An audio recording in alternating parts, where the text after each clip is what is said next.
আজি অসমীয়া 20 ভাদ আৰু ইংৰাজী 6 ছেপ্টেম্বৰ। নমস্কাৰ প্ৰিয় দৰ্শক, স্বাগতম জনাইছোঁ আৰু সুপ্ৰভাত জনাইছোঁ। আৰম্ভ কৰিছোঁ দিনটোৰ গুৰুত্বপূৰ্ণ খবৰসমূহ। আজিৰ খবৰসমূহৰ মাজত আছে মুখ্যমন্ত্ৰীৰ অৰুণোদয় আঁচনি, মহিলা উদ্যমিতা আঁচনি আৰু বিভিন্ন আঁচনিৰ পৰা চৰকাৰী কৰ্মচাৰীৰ মাতৃ পিতৃ বন্দনাৰ ছুটীলৈকে। আজিৰ খবৰসমূহৰ মাজত আছে শিক্ষক দিৱসৰ দিনটোতে শিক্ষকৰ ন্যায্য দাবীৰ পৰা আছুৰ কা আন্দোলনৰ প্ৰতিবাদ, মৰাণসকলৰ জোৰ সমদল লৈ জনজাতিকৰণৰ প্ৰতিবাদলৈকে। আজিৰ খবৰসমূহৰ মাজত আছে 2,25,000 টকা লৈ ধৰা পৰা জনতা ভৱনৰ চতুৰ্থ বৰ্গৰ কৰ্মচাৰীজনৰ পৰা ছোনিয়া গান্ধীৰ ভুৱা ভোটাৰ তালিকালৈকে। আজিৰ খবৰসমূহৰ মাজত আছে অসম, ভাৰত আৰু আন্তঃৰাষ্ট্ৰীয় প্ৰতিটো খবৰ, য'ত আপুনি পাব অসম আৰু ভাৰতৰ মুখ্য খবৰ কাকতসমূহৰ মুখ্য পৃষ্ঠাত অহা প্ৰতিটো খবৰ অতি সংক্ষিপ্ত ৰূপত। ভিডিঅ'টো আৰম্ভ কৰাৰ আগতে আপোনালোকে যদি এতিয়াও আমাৰ চেনেলটো ছাবস্ক্ৰাইব কৰি লোৱা নাই, তেতিয়াহ'লে চেনেলটো ছাবস্ক্ৰাইব কৰি ল'ব, লগতে নটিফিকেশ্যন বেল আইকনটো প্ৰেছ কৰি ৰাখিব যাতে ভিডিঅ'ৰ আপডেটসমূহ পাই থাকে। লগতে ভিডিঅ'টো চাই ভাল পালে শেষত এটা লাইক কৰি থৈ যাবলৈ নাপাহৰিব। আপোনালোকৰ লাইকটোৱে মোক নতুনকৈ ভালকৈ কাম কৰাত অনুপ্ৰেৰণা যোগায়।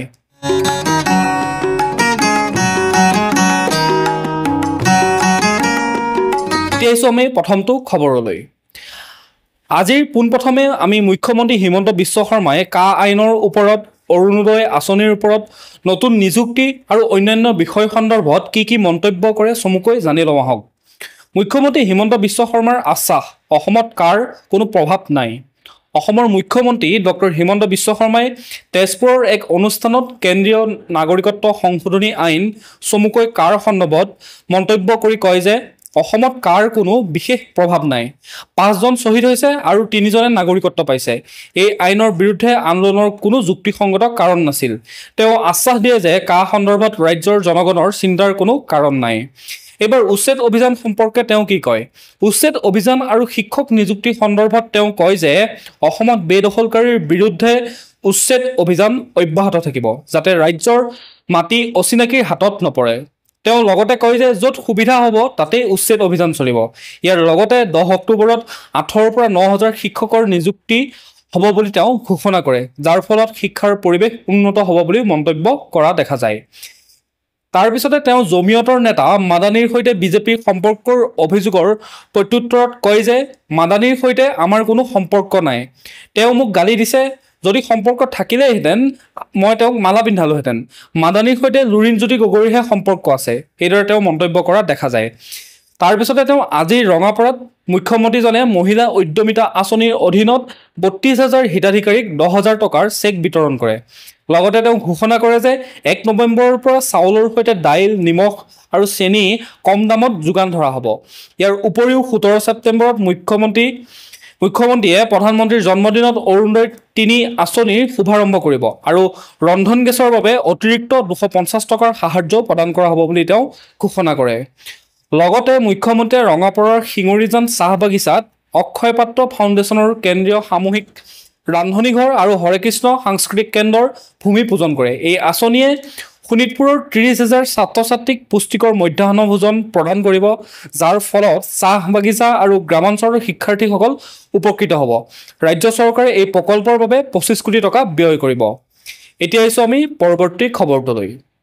কালি সমগ্ৰ দেশৰ লগতে অসমৰ শিক্ষা প্ৰতিষ্ঠান আৰু বিভিন্ন অনুষ্ঠানত উলহ মালহেৰে পালন কৰা হয় শিক্ষক দিৱস।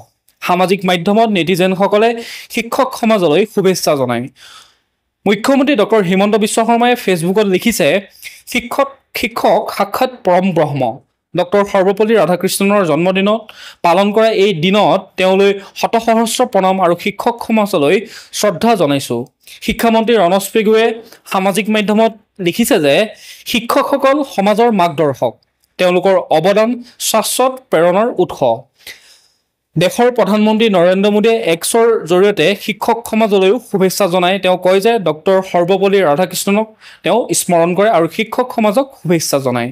এইদৰে সকলোৱে শিক্ষকসকলক শুভেচ্ছা জনোৱা দেখা যায়। এতিয়া আহিছোঁ আমি পৰৱৰ্তী খবৰটোলৈ। মাতৃ পিতৃ বন্দনাৰ বাবে ৰাজ্য চৰকাৰৰ 3 দিনৰ ছুটী ঘোষণা। অসমৰ ৰাজ্য চৰকাৰে চৰকাৰী কৰ্মচাৰীসকলৰ বাবে মাতৃ পিতৃ বন্দনা উপলক্ষে 14 আৰু 15 নৱেম্বৰত বিশেষ ছুটি ঘোষণা কৰিছে। ইয়াৰ লগতে 16 নৱেম্বৰ যিহেতু দেওবাৰ হোৱাৰ বাবে কৰ্মচাৰীসকলে মুঠ 3 দিনৰ ছুটি লাভ কৰিব। 2022 চনৰ পৰা আৰম্ভ হোৱা এই মাতৃ পিতৃ বন্দনা আঁচনিৰ অধীনত কৰ্মচাৰীসকলে তেওঁলোকৰ পিতৃ মাতৃৰ সৈতে সময় কটাবলৈ এই বিশেষ ছুটি লাভ কৰিব পাৰে। এই পদক্ষেপে ৰাজ্যৰ কৰ্মচাৰীসকলৰ মাজত পৰিয়ালৰ সৈতে মানসম্পন্ন সময় কটোৱাৰ গুৰুত্ব তুলি ধৰিছে। এতিয়া আছো আমি পৰৱৰ্তী খবৰটোলৈ। শিক্ষক দিৱসত গুৱাহাটীত টিউটৰ শিক্ষকৰ প্ৰতিবাদ। হনুমান হলে বুকু ফালি দেখুৱালোহেঁতেন। শিক্ষক দিৱসত গুৱাহাটীৰ লতাশিল খেলপথাৰত 5 শতাধিক টিউটৰ শিক্ষকে প্ৰতিবাদ সাব্যস্ত কৰে।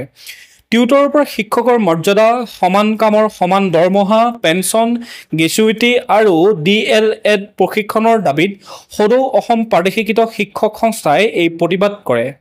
কলা বেজ পৰিধান কৰি সৰ্বপল্লী ৰাধাকৃষ্ণনৰ ফটো আৰু কাঁহী হাতত লৈ শিক্ষকসকলে আমাৰ দাবী ন্যায্য দাবী বুলি শ্লোগান দিয়ে। এগৰাকী শিক্ষকে কয় যে বিনা দৰমহাত বছৰ বছৰ ধৰি শিক্ষা প্ৰদান কৰি আহিছোঁ। মুখ্যমন্ত্ৰীয়ে প্ৰতিশ্ৰুতি দিয়াৰ পিছতো সমস্যা সমাধান হোৱা নাই। হনুমান হলে বুকু ফালি আমাৰ বেদনা দেখুৱাব পাৰিলোহেঁতেন। তেওঁলোকে 1 পৰা 10 অক্টোবৰৰ ভিতৰত দাবী পূৰণ নকৰিলে জংগী আন্দোলনৰ হুংকাৰ দিয়া দেখা যায়। এতিয়া আছো আমি পৰৱৰ্তী খবৰটোলৈ। অসম চুক্তিৰ আধাৰত বিদেশী বিতৰণৰ দাবী। আছুৰ সভাপতি উৎপল শৰ্মা। সদৌ অসম ছাত্ৰ সন্থা আছুৰ সভাপতি উৎপল শৰ্মাই কেন্দ্ৰীয় চৰকাৰৰ ইমিগ্ৰেশ্যন এণ্ড ফৰেইনাৰ্ছ এক্সেম্পশ্যন অৰ্ডাৰ 2025ৰ তীব্ৰ বিৰোধিতা কৰি কয় যে 1971 চনৰ পিছত অহা সকলো বিদেশীক অসম চুক্তি অনুসৰি বহিষ্কাৰ কৰিব লাগিব। তাৰ বিকল্প নাই। বিজেপি চৰকাৰৰ এই নিৰ্দেশক চৰকাৰ বিৰোধী, জাতিধ্বংসী আৰু সাম্প্ৰদায়িক বুলি অভিহিত কৰে। বৃহস্পতিবাৰে গুৱাহাটীৰ দীঘলীপুখুৰীত 11 ঘণ্টীয়া অনশনৰ জৰিয়তে আছুৱে 2024 চনলৈ অহা অবৈধ বাংলাদেশীক সংস্থাপনৰ বিৰুদ্ধে প্ৰতিবাদ জনায়। নিৰ্দেশৰ প্ৰতিলিপি দাহ কৰে। শৰ্মাই কয় যে অসমক কা আৰু এই নিৰ্দেশৰ আওতাৰ পৰা বাহিৰ কৰিব লাগিব। অসমৰ জনবিন্যাস সলনি হৈছে, খিলঞ্জীয়াৰ অধিকাৰ হেৰুৱাইছে, এইদৰে তেওঁ মন্তব্য কৰা দেখা যায়। এতিয়া আছো আমি পৰৱৰ্তী খবৰটোলৈ। শিক্ষকৰ মাধ্যমেৰে নিৰ্মাণ হয় জগত। লক্ষ্মণ প্ৰসাদ আচাৰ্য। ৰাষ্ট্ৰীয় পুৰস্কাৰপ্ৰাপ্ত শিক্ষক ৰজত চন্দ্ৰ গোস্বামীক সম্বৰ্ধনা ৰাজ্যপাল লক্ষ্মণ প্ৰসাদ আচাৰ্যৰ। অসমৰ ৰাজ্যপাল লক্ষ্মণ প্ৰসাদ আচাৰ্যই শিক্ষক দিৱসৰ দিনা যোৰহাটৰ হাতীগড়ত পুৰস্কাৰপ্ৰাপ্ত শিক্ষক ৰজত চন্দ্ৰ গোস্বামীক তেওঁৰ নিজা ঘৰত সম্বৰ্ধনা জনায়। 1986 চনত ৰাজ্যিক আৰু 1988 চনত ৰাষ্ট্ৰীয় পুৰস্কাৰ লাভ কৰা গোস্বামী 1994 চনত ডিফলু প্ৰাথমিক বিদ্যালয়ৰ পৰা অৱসৰ গ্ৰহণ কৰিছিল। এতিয়া আছো আমি পৰৱৰ্তী খবৰটোলৈ। উন্মুক্ত নলাত পৰি শিশুৰ মৃত্যু। নিৰ্মাণকাৰী প্ৰতিষ্ঠানৰ 3জনক গ্ৰেপ্তাৰ। গুৱাহাটীৰ চাইকেল ফেক্টৰী অঞ্চলত উন্মুক্ত মেনহলত পৰি 3 বছৰীয়া শিশু সুমিত কুমাৰৰ মৃত্যুৰ ঘটনাত নিৰ্মাণকাৰী প্ৰতিষ্ঠান ভাৰতীয় ইনফ্ৰা প্ৰজেক্টছ লিমিটেডৰ 3জনক গ্ৰেপ্তাৰ কৰা হৈছে। শিশুটিৰ পিতৃৰ এজাহাৰ আৰু মুখ্যমন্ত্ৰী ডক্টৰ হিমন্ত বিশ্ব শৰ্মাৰ প্ৰতিক্ৰিয়াৰ পাছত ফটাশিল আৰক্ষীয়ে বৃহস্পতিবাৰে BIPLৰ সঞ্চালক অবিনাশ ভাৰতীয়াক উলুবাৰীৰ পৰা আৰু শুকুৰবাৰে সুৰক্ষা অভিযন্তা কৌশিক গগৈ আৰু উপ প্ৰকল্প প্ৰবন্ধক প্ৰসন্নজিৎ পাঠকক গ্ৰেপ্তাৰ কৰে। এতিয়া আছো আমি পৰৱৰ্তী খবৰটোলৈ। ককাদেউতা নাতিহাতী 2ৰ পোষ্টাৰ মুকলি। সময় গৰকাই এটি কাহিনীয়ে লাভ কৰিব এক নতুন গতি, এক নতুন ৰূপ। 21 নৱেম্বৰত ছবিগৃহত ককাদেউতা নাতি আৰু হাতীৰ 2 পোষ্টাৰ মুকলি। 42 বছৰৰ পাছত অসমীয়া চলচ্চিত্ৰ কালজয়ী ছবি ককাদেউতা নাতি আৰু হাতীৰ চিকুৱেল ককাদেউতা নাতি আৰু হাতী 2 আগমনৰ বাবে সাজু। 21 নৱেম্বৰত ছবিগৃহত মুক্তি পাব ছবিখনে। শুক্ৰবাৰে পাঞ্জাবাৰীৰ আইদেউ ছবিগৃহত ছবিখনৰ পোষ্টাৰ মুকলি কৰা হয়। প্ৰাইড ইষ্ট এণ্টাৰটেইনমেণ্টৰ বেনাৰত নিৰ্মিত এই ছবিৰ পৰিচালক বিশ্বজিৎ বৰা আৰু প্ৰযোজক ৰিণিকী ভূঞা শৰ্মাই এই পোষ্টাৰ মুকলি অনুষ্ঠানত থাকে। লগতে মুকলি অনুষ্ঠানত সাহিত্য সংস্কৃতিৰ বিশিষ্ট ব্যক্তিসকলো উপস্থিত থকা দেখা যায়। এতিয়া আছো আমি পৰৱৰ্তী খবৰটোলৈ। চৰকাৰক কঠোৰ বাৰ্তা দিবলৈ হাতত জোৰ লৈ ৰাজপথলৈ ওলাই আহিল হাজাৰ হাজাৰ প্ৰতিবাদী কণ্ঠ। তিনিচুকীয়া জিলাৰ কাকপথাৰত বৃহস্পতিবাৰে সন্ধিয়া বিশাল জোৰ সমদল। মৰাণসকলক শীঘ্ৰে জনজাতিকৰণৰ দাবী। মৰাণ সম্প্ৰদায়ৰ জনজাতিকৰণ আৰু 6ষ্ঠ অনুসূচীভুক্ত স্বায়ত্তশাসনৰ দাবীত সদৌ মৰাণ ছাত্ৰ সন্থাৰ নেতৃত্বত বৃহস্পতিবাৰে সন্ধিয়া কাকপথাৰত হাজাৰ হাজাৰ লোকে জোৰ লৈ হাতত হাতত জোৰ লৈ ৰাজপথত সমদল কৰে।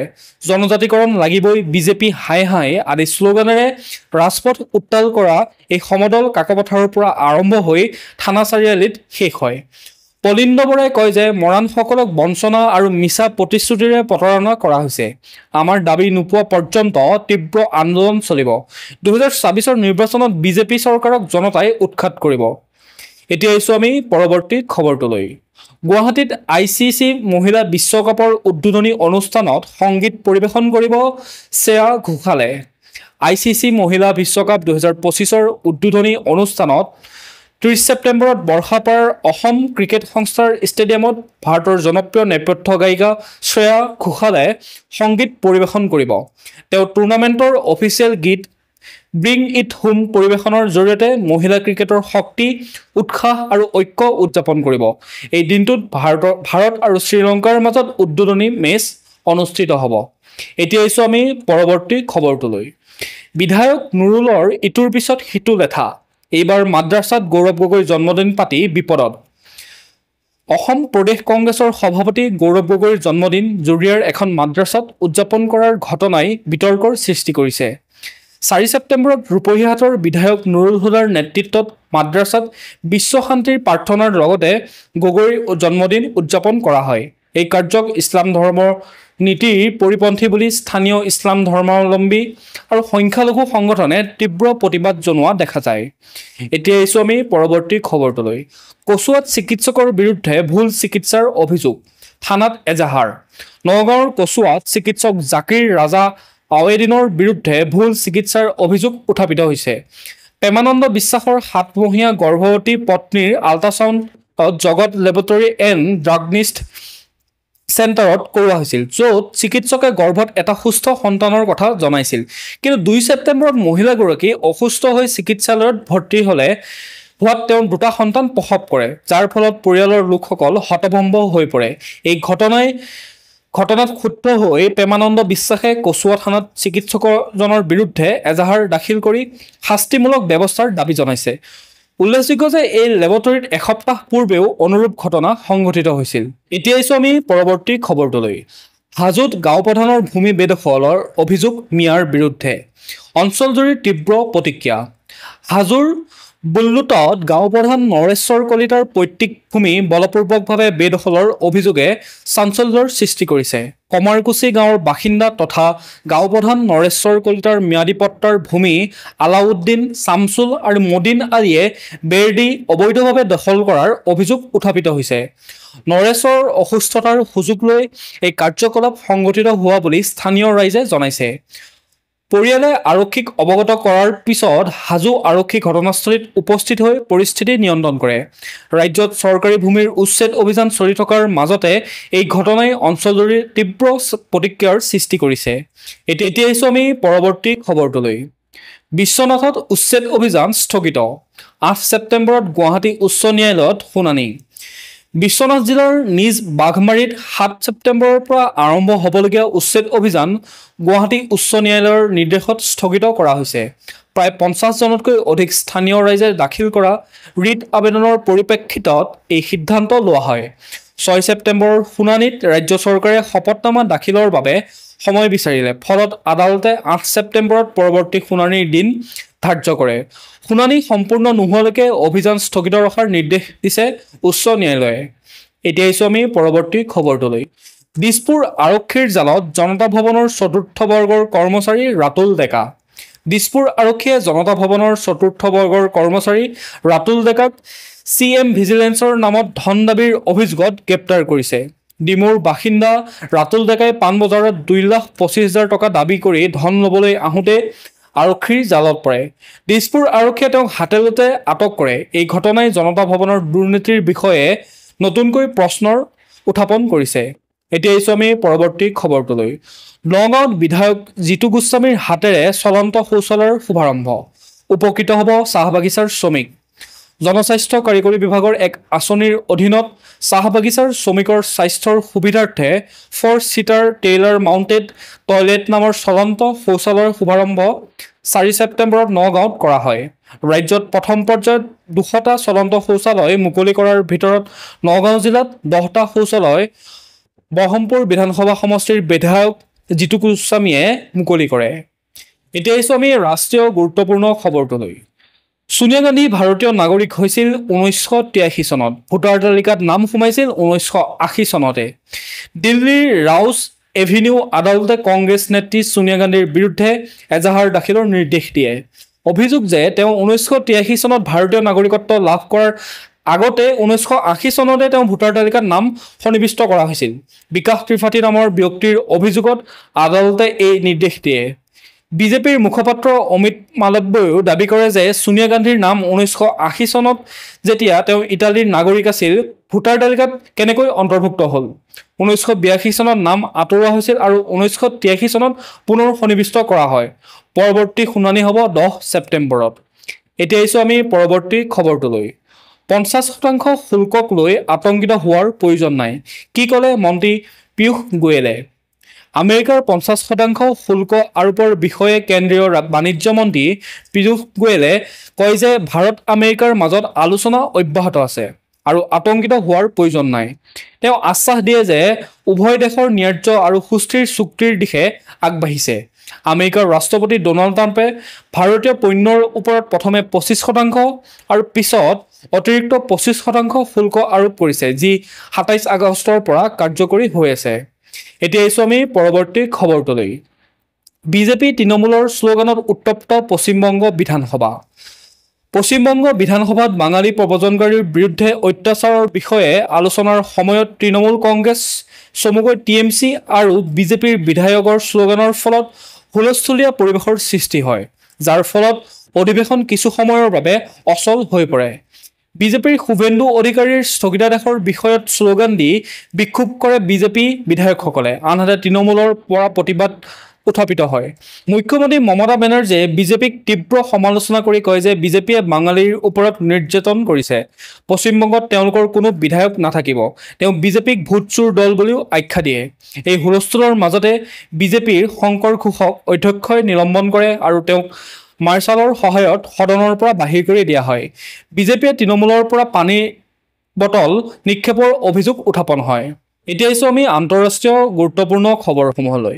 নেপালত ফেচবুক, ইনষ্টাগ্ৰাম, হোৱাটছএপৰ দৰে 26টা ছ'চিয়েল মিডিয়া ছাইট নিষিদ্ধ। নেপালত ফেচবুক, ইনষ্টাগ্ৰাম, হোৱাটছএপ, ইউটিউব, এক্সকে ধৰি 26টা ছ'চিয়েল মিডিয়া ছাইট নিষিদ্ধ ঘোষণা কৰা হৈছে। যোগাযোগ আৰু তথ্য প্ৰযুক্তি মন্ত্ৰী পৃথ্বী চুব্বা গুৰুঙে বৃহস্পতিবাৰে এই সিদ্ধান্ত ৰাজহুৱা কৰিছে। নেপালৰ উচ্চতম ন্যায়ালয়ৰ নিৰ্দেশ অনুসৰি পঞ্জীয়নবিহীন ছ'চিয়েল মিডিয়া ছাইট চলাব নোৱাৰিব।